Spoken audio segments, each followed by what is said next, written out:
I'm here to report back about the annual meeting of our denomination, the United Church of Christ, and our Minnesota Conference. It's part of my job to cultivate our identity as UCCers, because we're all in covenant with the much wider church. It's much bigger than our little corner here on Commonwealth in Chelmsford, and we are all connected. And so part of it is our denominational ties, our engagement, our responsibility toward one another, and accountability, and our delight in being a wider church, all of us together. So I decided to do who, what, where, when, why, and how, like a good reporter. So in terms of the annual meeting, who? Well, it's any UCCer in the state of Minnesota. It was a mix of clergy and laity, local church pastors, children and youth ministers, church members and friends, chaplains, conference staff, people engaged in other kinds of licensed ministry, our partner organizations like the seminary and Oak Meadows Senior Living. So we all gathered for the past 2 days. And it is the annual meeting, and it is yearly, every year in June.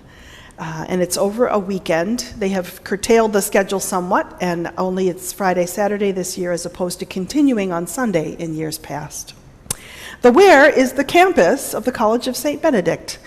It's up north in St. Joseph, Minnesota, which is, if you can picture the state, sort of the geographic midpoint, right? So people driving from the north and people coming up from Rochester, and it's a midpoint in the state for people to be as equitable as possible in terms of drive time. And we've gathered there for many years, and the campus is lovely, and they're fine hosts. When it was, in fact, all day Friday and all day yesterday. So we sleep overnight in a dorm room, which is kind of fun. Memory lane. And we eat really good food, actually. They have a great setup there. And the how is worth mentioning. So the how, this was the first ever hybrid annual meeting. So many of us gathered in person, and then many gathered online. So this was a first. The last time we had gathered in person was 2019. 3 years ago. In 2020 and 21, it was online only. And then this year was the first time it was a combo of both. So it kind of had the vibe for those of us in the room of a family reunion, having not seen one another for 3 years. And it was a happy and good, life-giving vibe. And then the why. Why do we do this? Why do we have an annual meeting?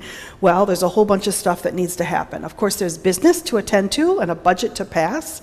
It's a time of recognition and awards, updates, a time for inspiration, and certainly learning and education, fellowship, relationships, Bible study. Our conference minister always gives what she calls the State of the Conference Address, which is an important learning and listening to her as our leader.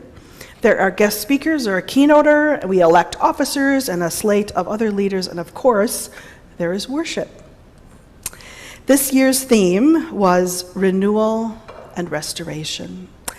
The conference, of course, had heard many times over that people are tired and weary for all kinds of reasons, but especially the pandemic. And so they really focused on a time of quiet. And they gave us 90 minutes each day to use however we wanted. So some people walked, some people, rode their bike, other people took a nap or read or had a long conversation with someone. What did I do? I had a long conversation with someone, and then I went back to my dorm room and had quiet time and kind of napped. So it was really lovely, intentional, unscheduled time at a meeting. Kind of an oxymoron, but there it is.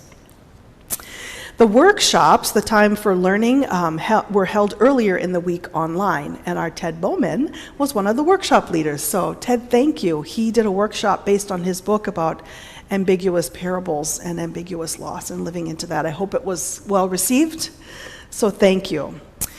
So for you numbers people, here's some data. There were 140 people in person, which is about 100 less than usual. It's usually in 250 range. So 140 people in person. There were roughly 50 Zoomers, and that represented 51 churches across the state. Now, how is the UCC doing nationally in terms of numbers? There are about 5,000 churches across the U.S. with about 800,000 members. The attendees this year representing St. Anthony Park UCC were me as a clergy delegate and Ellen Freeman as our moderator and also delegate. Jim Snoxel was there, Vicki Wunsch was there, and by Zoom we had Howie Toback and Liam zoomed in for a couple things. I don't know if anybody else zoomed in for any part of the meeting.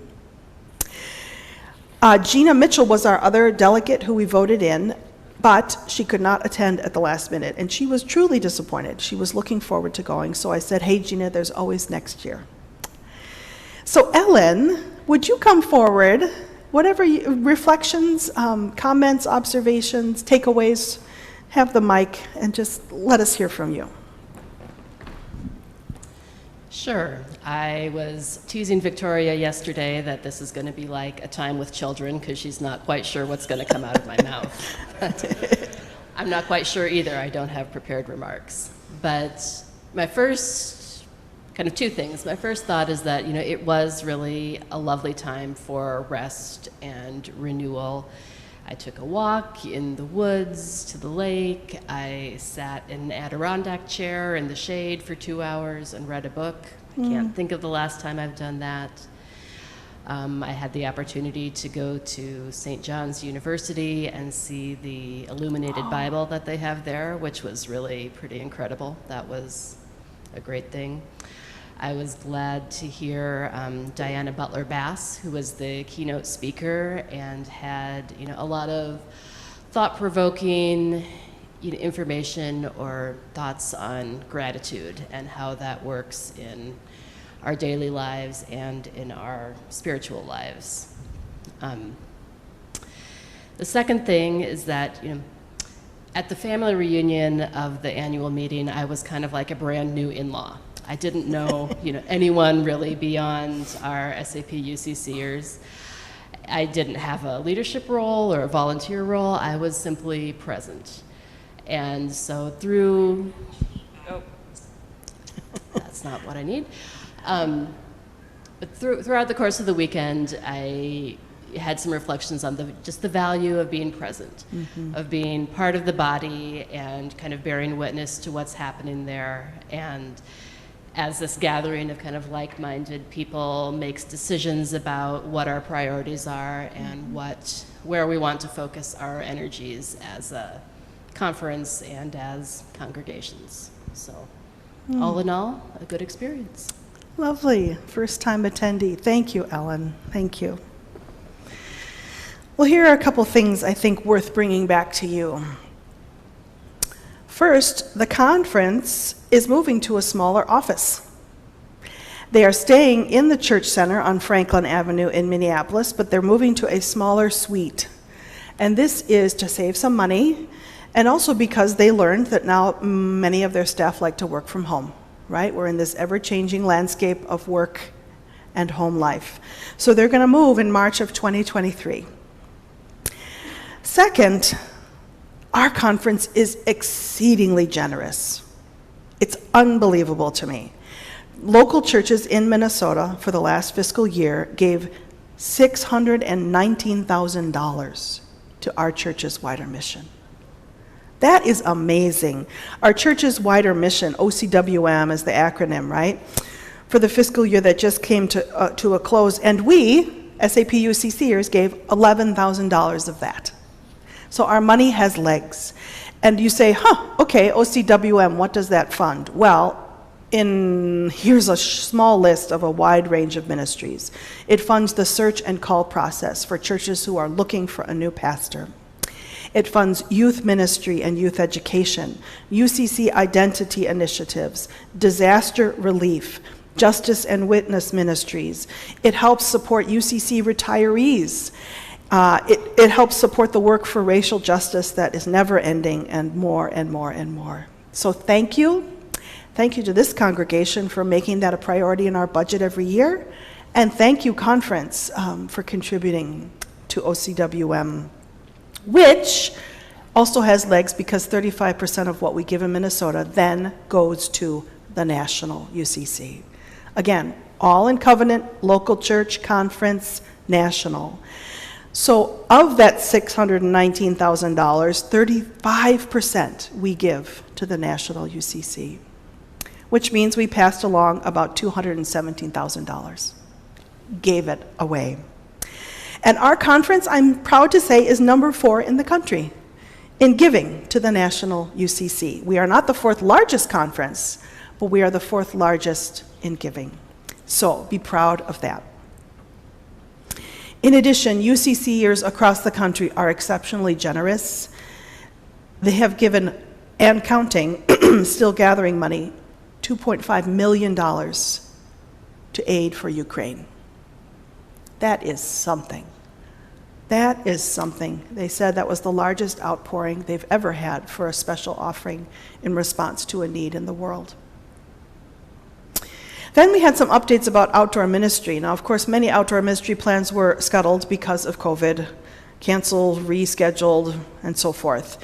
However, eco-justice and care of creation continues to be a priority for the conference. And here is a cool thing that I want you to know about. The states that border the 5 Great Lakes are now creating this thing called the Great Lakes Creation Care Collaborative. So the states so far are Minnesota, Wisconsin, Michigan, Ohio, New York, and they're hoping to get Illinois and Indiana on board, so that they create this coalition to care for the environment, especially the waters of the Great Lakes. Also important to bring back to you is the fact that the conference is committing to a really deep dive into anti-racism work and education. And by deep dive, I mean a 3-year process. The conference, the board of directors, of which I am a part, voted to partner and hire an organization called Crossroads. And Crossroads will work with the conference to look at our systems and practices that are perpetuating racism. A deep dive. So this is not one's personal, right, anti-racism work. This is about our structures and our systems and how they may be perpetuating white supremacy. Because we are a really white conference, right, Ellen? As you looked around the room, really white, few people of color. And so Sherry Presteman is deeply committed to this, and she's frankly a little nervous, a little anxious about where it will lead. But she said part of being church is getting uncomfortable. So here we go. Another important thing to bring back is that the conference is creating what they're calling affinity groups to help people not feel so isolated and to have greater support, to strengthen our connections and buoy one another's ministry. So affinity groups for rural clergy and laity, clergy of color, faith formation leaders, and church moderators. So they're going to make space available for those folks who have affinities to get together and listen and learn from one another.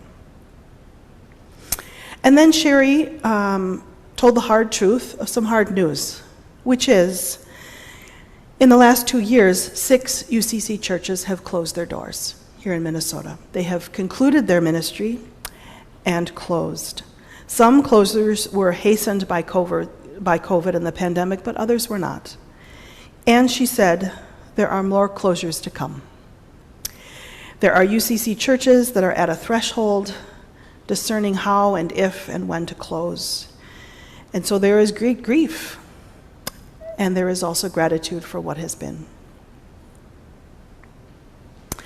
There were 2 resolutions brought forward. So these are highly scripted, because of, therefore let it be, and thus and so, that kind of language, thereby. But the 2 resolutions were these. The first is that the conference would commit to supporting academic freedom in our public schools. They named the fact that many things are being tamped down or erased or eliminated from schooling,